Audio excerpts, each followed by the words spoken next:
নমস্কার বন্ধুরা, দীপালিস কিচেনে আরও একটি নতুন পর্বে আপনাদের সকলকে স্বাগত জানাচ্ছি। চলে এসেছি আবারও একটি ভিডিও নিয়ে। আজকে আমি সুজি দিয়েই ঝটপট তৈরি হয়ে যায় এইরকম একটি নাস্তা রেসিপি শেয়ার করেছি আপনাদের সাথে। এটি আপনারা বিকালে টিফিনের জন্য কিংবা বাচ্চাদের স্কুলে বা অফিসে টিফিন দেওয়ার জন্য কিংবা সকালে জলখাবারের জন্য বানাতে পারেন। এটি একটি খুব সুন্দর রেসিপি। তো পুরো ভিডিওটা দেখার অনুরোধ করছি, আশা করছি রেসিপিটি আপনাদের ভালো লাগবে। তো ওই নাস্তাটি বানাবো তার জন্য এক বাটি সুজি নিয়েছি। তো সুজি কিন্তু একটি মিক্সিং জারের মধ্যে ঢেলে নিলাম।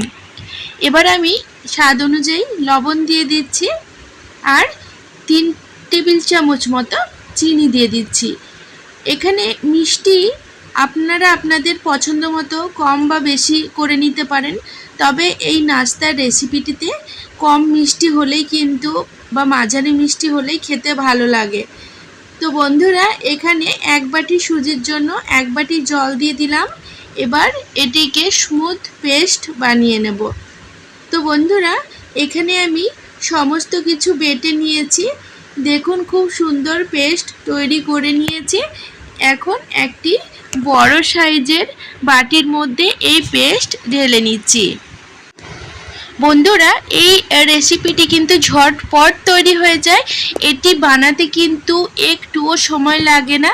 আপনারা একদিন বাড়িতে বানিয়ে দেখুন, ভীষণই সুস্বাদু হয় খেতে এই রেসিপিটি। তো এখানে এক বাটি জল আমি কিন্তু নিয়ে এই মিক্সিং জারটা ধুয়ে এর মধ্যে দিয়ে দিচ্ছি।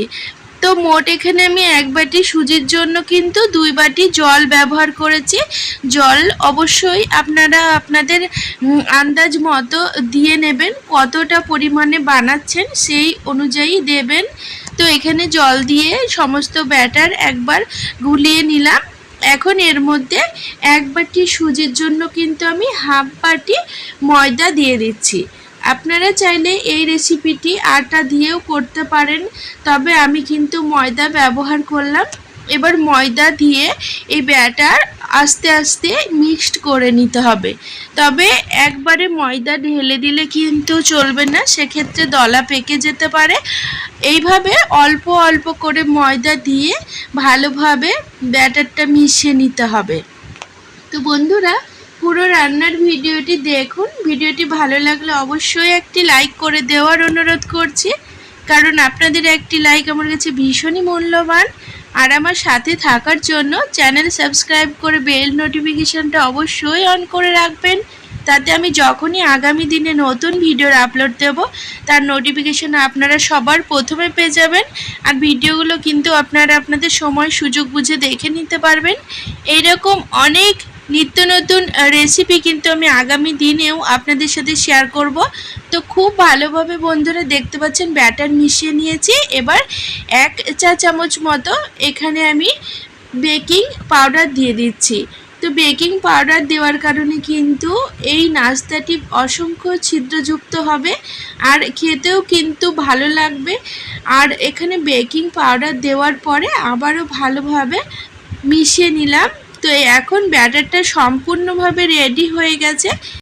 তো বন্ধুরা, এই নাস্তাটি বানানোর জন্য ব্যাটারের যে ঘনত্বটা হবে সেটা ঠিক এই রকম হবে, খুব বেশি পাতলাও না আবার খুব বেশি ঘনও না। তো আমি দেখিয়ে দিচ্ছি আপনাদের। তো এই ব্যাটারটা একদম রেডি। এবার সাইডে সরিয়ে রাখছি।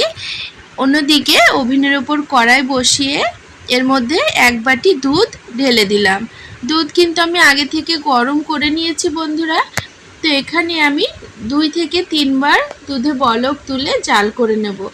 তো এখানে আমি গরুর দুধ ব্যবহার করেছি, দুধ কিন্তু ফুল ফ্যাট ক্রিমের। তো এখানে দেখতে পাচ্ছেন বলক উঠে গেছে। এখন নাড়াচাড়া করে দিচ্ছি।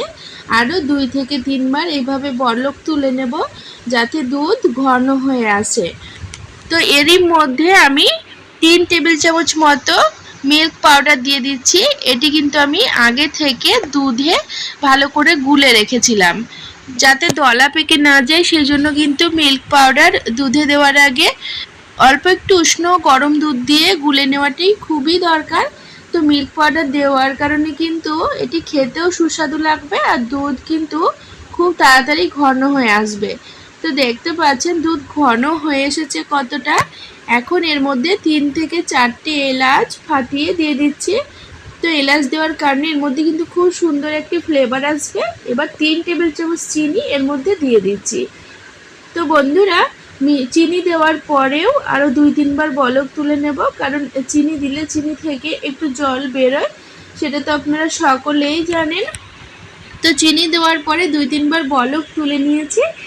এখন এটিকে আমি বন্ধ করে রেখে দেব আর ঠান্ডা হওয়া পর্যন্ত অপেক্ষা করব।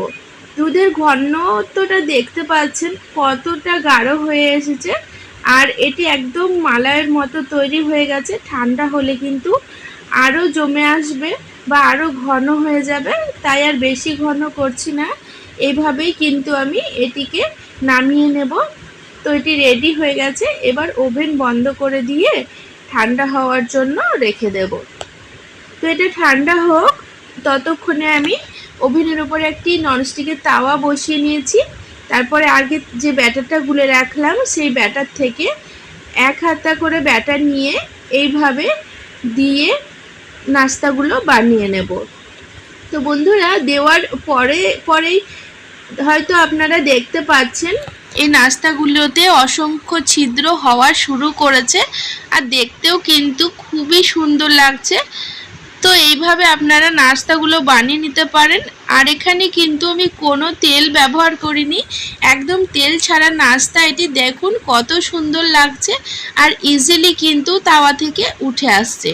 তো আমি কিন্তু ননস্টিকের তাওয়াই বানিয়েছি, যার জন্য খুবই তাড়াতাড়ি উঠে আসছে। আপনারা চাইলে এমনি তাওয়াতেও বানিয়ে নিতে পারেন, সেক্ষেত্রেও কিন্তু খুব সহজে এটি উঠে আসবে, কড়াইয়ে বা তাওয়াতে লেগে যাবে না। তো এগুলো দেখুন কত সুন্দর লাগছে।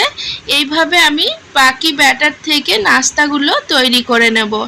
তো বন্ধুরা ভিডিওটি ভালো লাগলে অবশ্যই আপনারা আপনাদের আত্মীয় স্বজন বন্ধু বান্ধবদের সাথে ভিডিওটি শেয়ার করে দেবেন, যাতে তারাও এই সুস্বাদু রেসিপিটি বানানোর সুযোগ পায়। আর বাড়িতে যদি হঠাৎ করে আমাদের অতিথি চলে আসে, সেক্ষেত্রে আমাদের ঘরে কিছু না থাকলে আমরা কিন্তু ভেবে পাই না যে অতিথিকে কি রান্না করে খাওয়াবো। সেক্ষেত্রে আপনারা ঝটপট এই রেসিপিটা বানিয়ে খাওয়ান, ভীষণই প্রশংসা করবে আপনাদের, কারণ এটি খেতে এত ভালো হয়। তো সমস্তটা বানিয়ে নিয়েছি। এবার আমি একটি বড় সাইজে আপনাদের বানিয়ে দেখাচ্ছি। তো এই নাস্তাটি কিন্তু ছোট থেকে বড় সকলেই কিন্তু খুব পছন্দ করবে আর খুবই সুস্বাদু হয় খেতে। তো বন্ধুরা এইভাবে আপনারা বড় সাইজেরও বানিয়ে নিতে পারেন।